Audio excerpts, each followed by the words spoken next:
يا عم روح، كفاياك بقى ذل ومهان. لو يوم ذكرت الله في عهده كانت إيدان، والذل كان سترك ودار.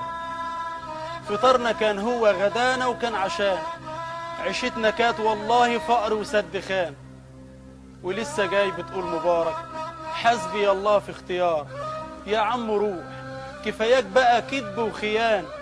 علمت نفسك تنحني وتكون جبان. قول للي باعنا واشترى ما انتش معان.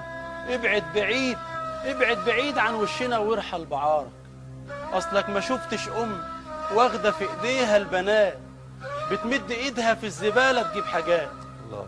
وتجيب من ايه وهتعمل ايه ما الاب مات؟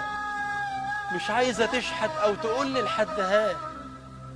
ولسه جاي بتقول مبارك، حسبي الله في اختيار. اصلك ما نمتش ليله واحده على الرصيف، ولا بعت اسمك وارتشيت علشان تجيب تمن الرغيف، ولا انضربت على القفا علشان ضعيف، ولا اتحبست كم سنة وتهمتك انك شريف.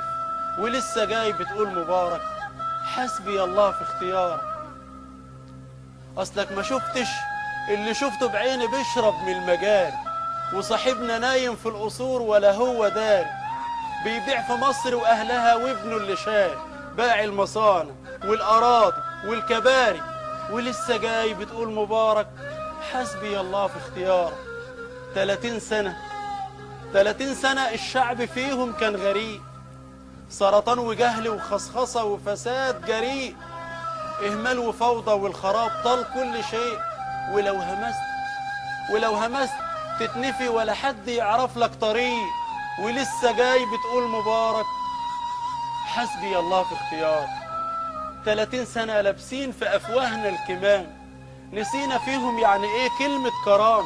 تلمح تشوف لون السما مليان غيام، عنواننا فيها الخزي والعار والندام. ولسه جاي بتقول مبارك، حسبي الله في اختيار. جايز عشان أنا قلت رأيي بمصداقية أضيع وأخش المعتقل والبس قضية. مفيش يا عم معتقل خلاص. على كل حال ما يهمنيش ابقى الضحيه، انا مش اقل من ولاد مصر الوفيه. انا افدي روحي، انا افدي مصر بدنيتي وروحي وعيني. اموت انا ويموت ضنايا وتحيا هي. ولسه جاي بتقول مبارك، يا عم روح بلاش اذيه. الله عليك يا منصور، وانا بحييك. وخلاص مفيش معتقلات ولا حاجه.